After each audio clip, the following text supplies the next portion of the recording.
So, what is all this about creepy clowns and all this,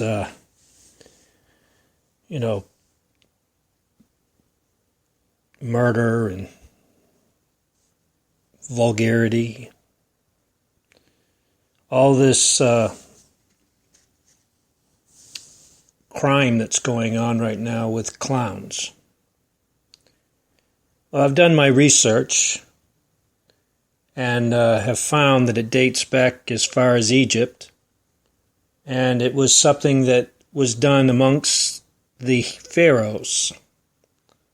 This was something that was done to get the message across to the pharaohs.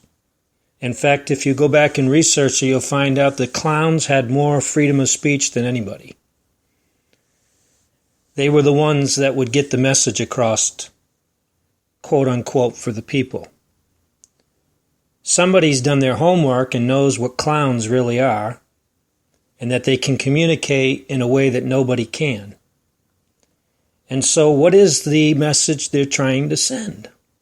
What's the message of the clowns? Well, let's look this up and see. Did you know that the word clown is in the Bible? Not the actual word, but the meaning of the word clown is in the Bible. Ephesians chapter 5, beginning with verse 1. Be therefore followers of God as dear children, and walk in love, as Christ also has loved us and hath given himself for us an offering, sacrifice to God for a sweet-smelling savor. But fornication and all uncleanness, or covetousness, let it not be so much named among you as becometh saints. Neither filthiness, nor foolish talking, nor jesting, which are not convenient, but rather giving of thanks. The word jesting, this is where we get clown from. Back then, they didn't call it clowns, and they didn't call it clowning around. They called it jesting. So just what is jesting? Jesting is, it's got the idea of it being witty, or to be funny or comical, or to have a sense of humor. But the sense of humor was in nature vulgar and even violent. So in other words, what was supposed to be funny or to be humorous actually was, to those that were the victims, where it wasn't funny at all. So the ones that are actually committing these crimes have no they have no conscience. They have no empathy for those that they are doing this to. And this is really a heinous crime that's being committed. And there, like I said, there is no remorse, there is no feelings, there's no mercy, there's no, that's why this one clown could just stab this other person to death. Now, where are they coming from and what's it all about? Well, like I said, it goes back to Egypt.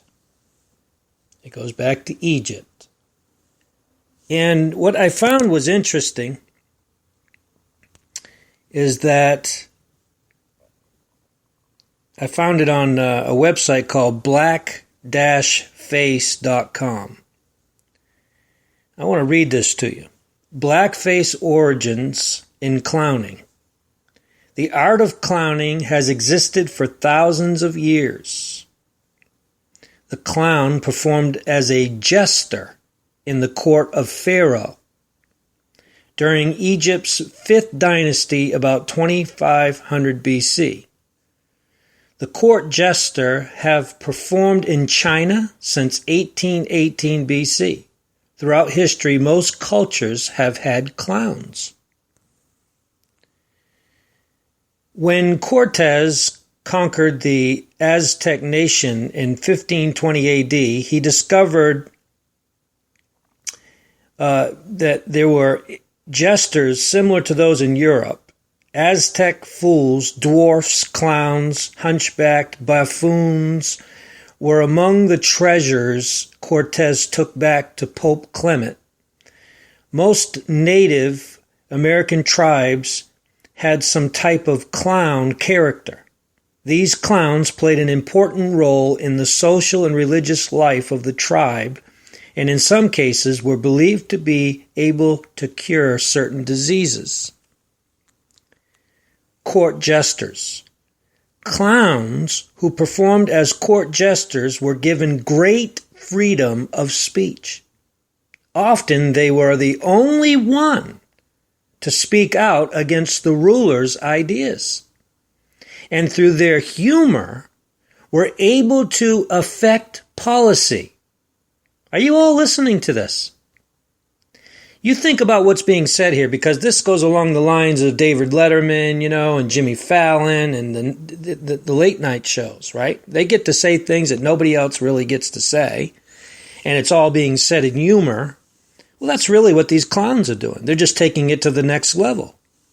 Clowns who performed as court jesters were given great freedom of speech. Often they were the only one to speak out against the ruler's ideas, because nobody dared to speak against the ruler's ideas, because they'd be killed or put in prison. And through their humor were able to affect policy. In about 300 BC, Chinese emperor, I can't even pronounce his name, the building of the Great Wall of China, thousands of laborers were killed during its construction. He planned to have the wall painted, which would have resulted in thousands more dying. His jester was the only one who dared criticize his plan. Somebody's trying to send a message, people. The clowns, whoever's dressing up as clowns and doing these things, is trying to send a message. Is remembered today as a Chinese national hero. Can you imagine that? The clown in China is now a national hero. He was the only one that dared to speak against the emperor's plans. One of the most famous in the European court jesters was Nasr ed-Din. One day the king glimpsed himself in a mirror and, saddened at how old he looked, started crying. The other members of the court decided they better cry as well. When the king stopped crying, everyone else stopped crying as well, except Nasr ed-Din. When the king asked Nasr why he was still crying, he replied, "Sir," or "Sire, you looked at yourself in the mirror but for a moment and you cried. I have to look at you all the time."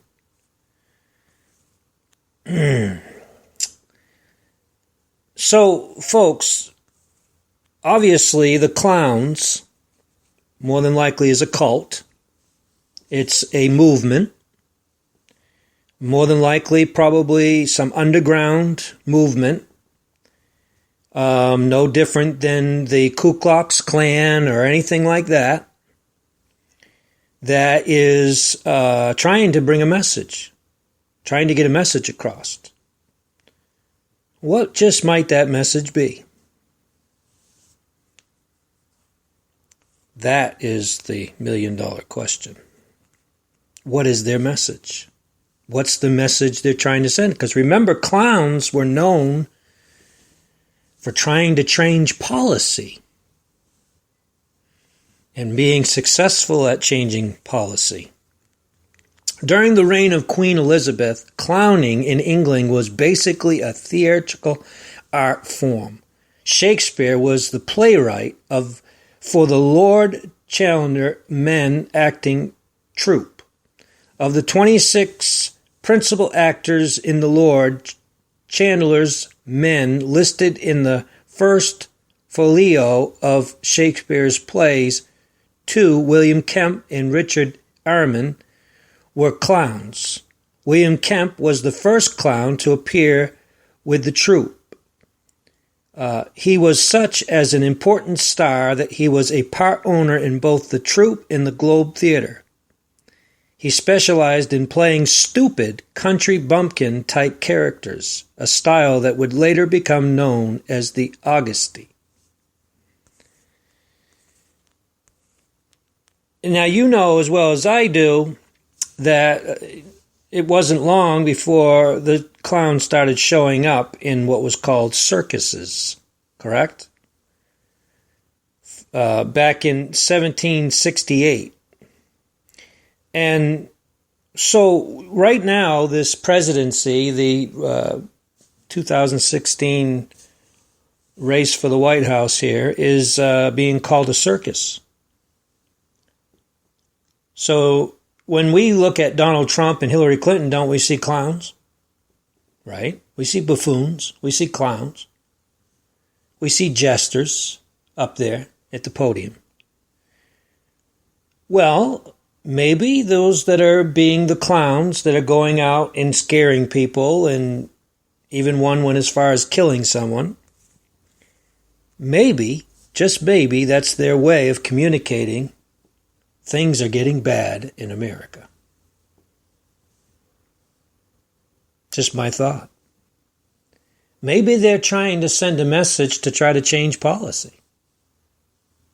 Maybe they're not just, buffoons that have no brains and they're just out there being silly, trying to scare people. No. Maybe they're really trying to change policy. And I'm not agreeing with it. I'm just trying to understand it. Well, the Bible says not to be involved with jesting. Are you listening? You ever noticed how little children are scared of clowns? They're even scared of Santa Claus, but we put them on the Santa Claus's lap. But little kids are terrified of clowns. They don't like them. Those little children are telling us something. Because clowns are among the most saddest people on the planet. That's why they paint a smile on their face. They're sad. They are known to be the most depressed amongst us. Clowns.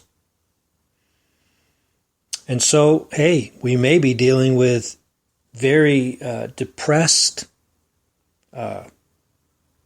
very mentally disturbed individuals here. And a whole movement, a whole cult. Could be like a Jim Jones, and could be like a David Koresh movement, possibly. But just to give you a little bit of, history behind the clowns, I just thought I'd share that with you. And I hope you will benefit from understanding a little bit about it. I want to read a little bit more to you. Blackface circus clowns in America. While not the lavish affairs we think of today, some early forms of traveling circuses were popular in America from Revolutionary times. George Washington was a fan. Blackface clowns performed in them from at least 1810s and maybe before. They were a staple by the 1820s. The wide red or white mouth painted on by modern clowns is a remnant of the blackface mask.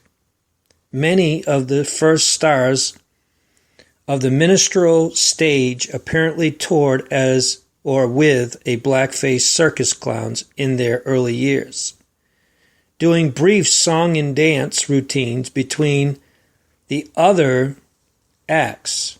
In many respects, minstrelsy was born when these performers moved their acts from the tent to the stage of American variety theaters. If you want to read the rest of this information about clowns, you can go to black-face.com/black-clowns-history.htm and read more about it. I'd like to hear your comments on this.